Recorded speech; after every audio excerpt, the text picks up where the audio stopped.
ಇನ್ನು ಮುಂದೆ ನಿಮ್ಮ ನೆಚ್ಚಿನ ಧಾರಾವಾಹಿಗಳ ಫುಲ್ ಎಪಿಸೋಡ್ಗಳು ಸನ್ ನೆಕ್ಸ್ಟ್ ಆಪ್ನಲ್ಲಿ ಮಾತ್ರ.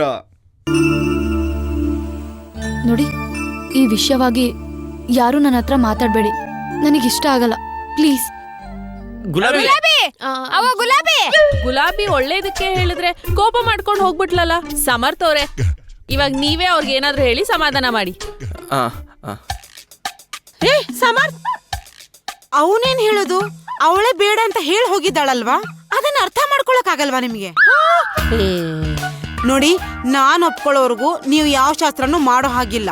ಒಂದ್ ವೇಳೆ ನೀವೇನಾದ್ರೂ ಈ ತರ ಪ್ಲಾನ್ ಮಾಡಿದ್ರೆ ಮುಂದೆ ಆಗೋ ಪರಿಣಾಮ ಕೆಟ್ಟದಾಗಿರತ್ತೆ.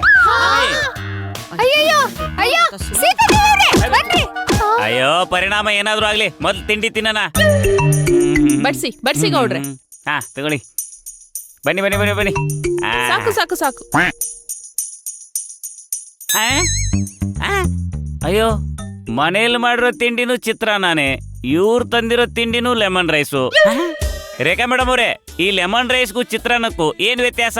ಲೆಮನ್ ರೈಸ್ಗೆ ಲೆಮನ್ ನ ಹಿಂಡಿರ್ತಾರೆ, ಚಿತ್ರಾನ್ನಕ್ಕೆ ನಿಂಬೆಹಣ್ಣ ಹಿಂಡಿರ್ತಾರೆ.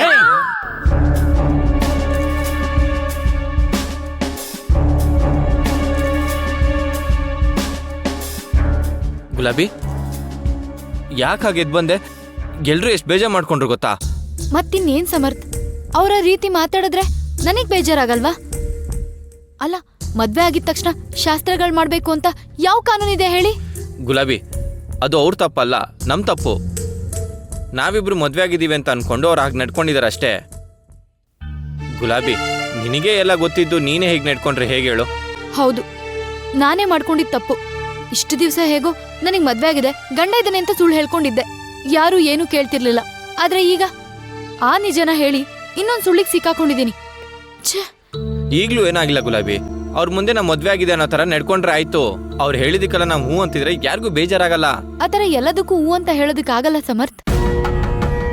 ಕೆಲವೊಂದ್ ವಿಷಯಗಳಿಗೆ ಹೂ ಅಂತ ಅನ್ಬಹುದು, ಆದ್ರೆ ಈ ತರ ಶಾಸ್ತ್ರ ಅಂದ್ರೆ ನನ್ ಮನ್ಸು ಒಪ್ಪೋದಿಲ್ಲ.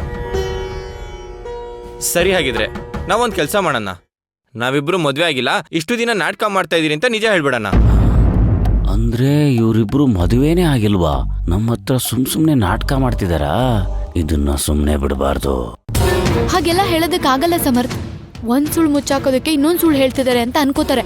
ಆಮೇಲೆ ಅವ್ರಿಗೆ ಮುಖ ತೋರ್ಸ್ಕೊಂಡು ಓಡಾಡೋದಕ್ಕೂ ಆಗಲ್ಲ. ಹಾಗಂತ ಅವ್ರು ಹೇಳಿದಕ್ಕೆಲ್ಲ ತಲೆಲಾಡ್ಸ್ಕೊಂಡಿರೋದ್ ಬಿಟ್ರೆ ಬೇರೆ ದಾರಿ ಇಲ್ಲ. ಹಾಗಂತ ಅವ್ರು ಹೇಳಿದ್ನು ಮಾಡೋದಿಕ್ ಆಗೋದಿಲ್ಲ.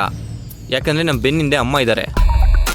ನಾವ್ ಈ ತರ ಒಂದಾಗೋದಕ್ಕೆ, ಶಾಸ್ತ್ರ ಮಾಡೋದಕ್ಕೆ ಅಮ್ಮ ಬಿಡೋದಿಲ್ಲ. ಕರೆಕ್ಟ್, ನನ್ಗೂ ಅದೇ ಧೈರ್ಯ. ಅಮ್ಮ ಏನಾದ್ರೂ ಜೊತೆಲಿ ಇರ್ಲಿಲ್ಲ ಅಂದಿದ್ರೆ ಏನೇನಾಗ್ತಿತ್ತೋ ಗೊತ್ತಿಲ್ಲ. ನೋಡಿ, ದೇವ್ರು ಎಲ್ಲಾದ್ರೂ ನಮ್ಮನ್ನ ಕಾಯ್ತಾನೆ ಅನ್ನೋದಕ್ಕೆ ಇದೇ ಸಾಕ್ಷಿ. ಈಗ ನಿನಗೆ ಅರ್ಥ ಆಯ್ತಲ್ಲ, ಬಿಡು. ಅವ್ರ ಮುಂದೆ ನಾವು ಪಕ್ಕಾ ಗಂಡ ಹೆಂಡತಿ ತರ ಇರ್ಬೇಕು. ಅವ್ರು ಹೇಳಿದಕ್ಕಲ್ಲ ಅಂತ ಇರ್ಬೇಕು. ಆಗ ಯಾರಿಗೂ ಬೇಜಾರಾಗಲ್ಲ. ಸಮರ್ಥ್, ಆದ್ರೂ ನನಗೆ ತುಂಬಾ ಭಯ ಆಗೋಗಿತ್ತು. ಇವ್ರು ಶಾಸ್ತ್ರ ಅಂತೆಲ್ಲ ಅರೇಂಜ್ ಮಾಡ್ಬಿಡ್ತಾರೇನೋ ಅಂತ. ಮಾಡಿದ್ರು ಮಾಡ್ತಿದ್ರಪ್ಪ, ಬಟ್ ಅದ್ ನಡೀತಿತ್ತಾ? ನಮ್ ಕಂಟ್ರೋಲ್ ನಾವ್ ಇರ್ತಿದ್ವಪ್ಪ. ಆದ್ರೂ ಶಾಸ್ತ್ರ ಅಂದಾಗ ನಂಗೆ ಒಂಥರ ಖುಷಿ ಆಯ್ತು. ಖುಷಿನಾ? ಯಾಕೆ ಅಂದ್ರೆ ಮದ್ವೆ ಆಗದೆ ಶಾಸ್ತ್ರ ಮಾಡ್ಕೊಳ್ಳೋ ಅದೃಷ್ಟ ಎಷ್ಟು ಜನ ಸಿಕ್ತಿತ್ತು ಹೇಳು? ನನಗ್ ಸಿಕ್ಕಿತ್ತು, ನೀನ್ ಬೇಡ ಅಂದೆ. ಹೌದಾ? ನಿಮಗೆ ಶಾಸ್ತ್ರ ಮಾಡ್ಕೊಳ್ಳೋ ಆಸೆ ಇತ್ತಾ? ಬನ್ನಿ. ನೋವ್ತಿದೆ. ಹೇಳ್ತೀರಾ? ಸಾರಿ. ನೋವ್ತಿದೆ. ಇಲ್ಲ. I'm sorry. ಹೇಳೋದಿಲ್ಲ ಮತ್ತಾಯಿ. ನನಗ್ ಚೆನ್ನಾಗ್ ಗೊತ್ತು ಸಮರ್ಥ್, ನೀವೇನು ಅಂತ. ನಿಮ್ ಬಿಟ್ಟು ಬೇರೆ ಯಾರೇ ಇದ್ದಿದ್ರು ಇಷ್ಟು ಸಂತೋಷವಾಗಿರಕ್ ಆಗ್ತಿರ್ಲಿಲ್ಲ ನಾನು. ಒಂದ್ ಹೆಣ್ಣನ್ನ ಇಷ್ಟು ಸುರಕ್ಷಿತವಾಗಿ ನೋಡ್ಕೊಳ್ಳೋ ಗಂಡ್ಸಿದ್ದಾಗ ಯಾರಿಗ್ ತಾನೇ ಖುಷಿ ಆಗಲ್ಲ ಹೇಳಿ? ನಾನಂತೂ very lucky. Thank you so much.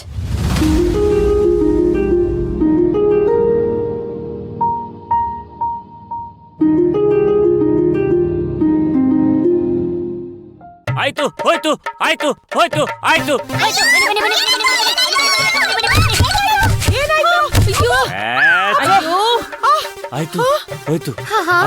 ಅಯ್ಯಯ್ಯಪ್ಪ, ಏನಾಯ್ತು? ಏನ್ ಹೋಯ್ತು? ಅಮ್ಮೇ, ಅಷ್ಟು ಆಯ್ತು. ಇಷ್ಟು ಹೋಯ್ತು. ಇಷ್ಟೋ ತನಕ ಚೆನ್ನಾಗೇ ಇದ್ರಲ್ವಾ? ಈಗ ಯಾಕೆ ತಿಗಣೆ ಕಚ್ಚಿದೋರ್ ಆಡ್ತಿದ್ದೀರಾ? ಏನಾಯ್ತು ಅಂತ ನೆಟ್ಟಿಗೆ ಹೇಳಿ. ಹಾ, ಈಗ ನಾನ್ ಹೇಳೋ ವಿಷಯ ಕೇಳಿದ್ರೆ ತಿಗಣೆ ಕಚ್ಚದಂಗಲ್ಲ, ಹಾವು ಕಚ್ಚದಂಗ ಆಡ್ತೀರಾ ಅಂತ ಸುದ್ದಿ ತಂದಿದ್ದೀನಿ. ಅಯ್ಯೋ ಗೌಡ್ರೆ, ಇದು ಕಾಮಿಡಿ ಮಾಡೋ ಟೈಮ್ ಅಲ್ಲ, ಸೀರಿಯಸ್ ಆಗಿರೋ ಟೈಮ್. ಸೀರಿಯಸ್ ಆಗಿ ಏನಾಯ್ತು ಅಂತ ಹೇಳಿ. ಅಯ್ಯೋ ರೇಖಾ ಮೇಡಮ್ ಅವರೇ, ನಾನು ಕಾಮಿಡಿ ಮಾಡ್ತಿಲ್ಲ, ಟ್ರ್ಯಾಜಿಡಿ. ಅಯ್ಯೋ ಗೌಡ್ರೆ, ನೀವೇನ್ ಹೇಳಕ್ ಬರ್ತಿದ್ದೀರಾ ಅಂತ ನಂಗೆ ಚೆನ್ನಾಗ್ ಗೊತ್ತು. ಅನ್ಪೂರ್ಣ ಅವ್ರಿಗೆ ಗೊತ್ತಿಲ್ದಿರೋ ಒಂದ್ ಸೈಟ್ ತಗೊಂಡಿರ್ತೀರಾ, ಅದನ್ನ ಬೇರೆಯವರು ಮೋಸ ಮಾಡಿ ನಿಮ್ಗೆ ಪಂಗ್ನಾಮ ಹಾಕಿರ್ತಾರೆ. ಆ ವಿಷಯನ ನೀವ್ ಹೇಳ್ಬೇಕು ಅಂತ ಓಡಿ ಓಡಿ ಬಂದಿದ್ದೀರಾ, ಕರೆಕ್ಟಾ?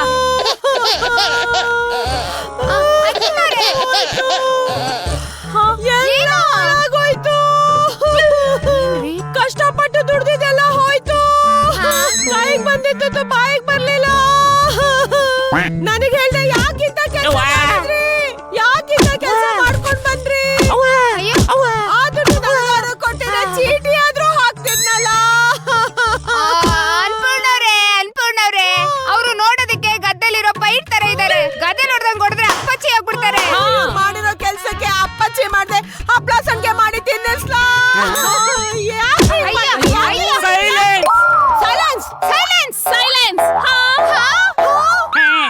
ನಾನು ಏನ್ ಹೇಳ್ತಿದ್ದೀನಿ ಅಂತ ಸ್ವಲ್ಪ ತಿಳ್ಕೊಂಡು ಮಾತಾಡಿ. ಅರ್ಧಂಬರ್ಧ ಅರ್ಥ ಮಾಡ್ಕೊಂಡು ಏನೇನೋ ಮಾತಾಡಕ್ ಹೋಗ್ಬೇಡ. ಅಂದ್ರೆ ನಿಮ್ಗೆ ಯಾರು ಮೋಸ ಮಾಡಿಲ್ವಾ? ನಿಮ್ ದುಡ್ಡು ನಿಮ್ ಹತ್ರನೇ ಇದೆಯಾ? ಎಷ್ಟ್ ದುಡ್ಡಿದೆ ರೀ? ಅಮೇ, ನನ್ನ ಹತ್ರ ಅಷ್ಟೊಂದು ದುಡ್ಡು ಇದ್ದಿದ್ರೆ ನಿನ್ನ ಹತ್ರ ಹೊಡ್ಸ್ಕೊಂಡು ಬಡ್ಸ್ಕೊಂಡು ಸಂಸಾರ ಮಾಡ್ಕೊಂಡು ಇರ್ತಿದ್ದೆ ಅನ್ಕೊಂಡ್ಯಾ? ಮಲೇಷಿಯಾ ಸಿಂಗಾಪುರಕ್ಕೆ ಹೋಗಿ ಚಿಕ್ಕನ್ನಿರೋ ಬೆಳಗಿರೋ ಹುಡುಗಿನ ಮದ್ವೆ ಆಗಿ ಓ ಕಾಂಚಿನಿ, ಓ ಮಾಲಿನಿ, ಐ ಲವ್ ಯು ಅಬೇ ಅಂತ ಹೇಳ್ತಿದ್ದೆ ಅನ್ಕೊಂಡ್ಯಾ? ಇಲ್ಲ ಮೀ, ಆ ದುಡ್ಡನ್ನೆಲ್ಲ ನಿನ್ ಕೈ ಕೊಟ್ಟು ಯಾವ್ದಾದ್ರು ಒಂದು ಸೈಟ್ ತಗೊಂಡು ಮನೆ ಕಟ್ಟಿಸ್ತಾ ಇದ್ದೆ. ಅಯ್ಯೋ, ನನ್ ಗಂಡ ಎಷ್ಟು ಒಳ್ಳೆಯವರು ರೀ ಮಾಲಿನಿ. ಸುಮ್ನೆ ನನ್ ಗಂಡನ್ ಬಗ್ಗೆ ಏನೇನೋ ಹೇಳ್ತಿರಲ್ಲ, ನಿಮ್ ಮಾತ್ ಕೇಳ್ಕೊಂಡು ಛೇ ಎಷ್ಟೊಂದು ಹೊಡೆದ್ಬಿಟ್ಟೆ ರೀ. ಆಮೇಲೆ ಹಾಟ್ ವಾಟರ್ ಬ್ಯಾಗ್ ಕೊಡ್ತೀನಿ. ಆಹಾಹಾ, ತಲೆ ಮೇಲೆ ಮೊಟ್ಟೆನ ಹೊಡೆದ್ಬಿಟ್ಟು ರೀ ಹಂಚ್ ಅನ್ಕೊಂಡ್ಬಿಟ್ಟು ನಾನ್ ಮೊಟ್ಟೆ ಹೊಡೆದೆ ಸಾರಿ ಅಂತ ಕೇಳಿದ್ರೆ ಯಾರಾದ್ರೂ ನಂಬ್ತಾರಾ? ಅಯ್ಯೋ, ಈ ಹೋಲ್ಕೆಗಳನ್ನೆಲ್ಲ ಬಿಡಿ. ನಿಮ್ ಮಾತುಗಳನ್ನ ಕೇಳ್ತಾರೆ ನನಗ್ ತಲೆನೋವು ಬಂತು. ಒಂದೊಳ್ಳೆ ಹಾಡ್ ಕೇಳ್ತೀನಿ. ಅಯ್ಯೋ ಮೇಡಮ್ ಅವರೇ, ಒಂದ್ ವಿಷಯ ಹೇಳ್ಬೇಕಿತ್ತು. ರೇಖಾ ಮೇಡಮ್, ಸುಮ್ನೆ ಇರ್ರಿ. ಅಪರೂಪಕ್ಕೆ ಅವ್ರಿಗೆ ತಲೆ ಇದೆ ಅಂತ ಗೊತ್ತಾಗಿದೆ, ಅದಕ್ಕೆ ಅವ್ರಿಗೆ ತಲೆನೋವು ಬಂದಿರೋದು. ಅದೇನ್ ವಿಷಯ ಅಂತ ಹೇಳಿ. ಅಮ್ಮಿ, ಅದು ವಿಷಯ ಏನ್ ಗೊತ್ತಾ? ನಮ್ ಗುಲಾಬಿ ಮೇಡಮ್ ಅವ್ರಿಗೆ ಸಮರ್ಥಂಗೆ ಮದುವೆನೇ ಆಗಿಲ್ಲ. ಅವರು ಮದುವೆ ಆಗಿದೆ ಅಂತ ಸುಳ್ಳು ಹೇಳ್ಕೊಂಡು ಓಡಾಡ್ತಾ ಇದಾರೆ ಅಷ್ಟೇ. ಯಾಕೆ ಇಬ್ರು ಸೈಲೆಂಟ್ ಆಗೋಗ್ಬಿಟ್ರಿ? ಓಹೋ, ನಾನ್ ಹೇಳಿರೋ ವಿಷಯ ಕೇಳಿ ಆಡ್ಬಿಟ್ಟು ಹಂಗೆ ನಿಂತೋಯ್ತಾ? ಅಲ್ಲ, ವಿಷಯ ಕೇಳಿ ನಿಮಗೆ ಹೀಗಾಗಿರ್ಬೇಕಾದ್ರೆ ಅವ್ರಿಬ್ರು ಮಾತಾಡ್ತಿರೋದನ್ನ ಕೇಳಿರೋ ನನಗೆ ಏನಾಗ್ಬೇಕು? ಹಾ,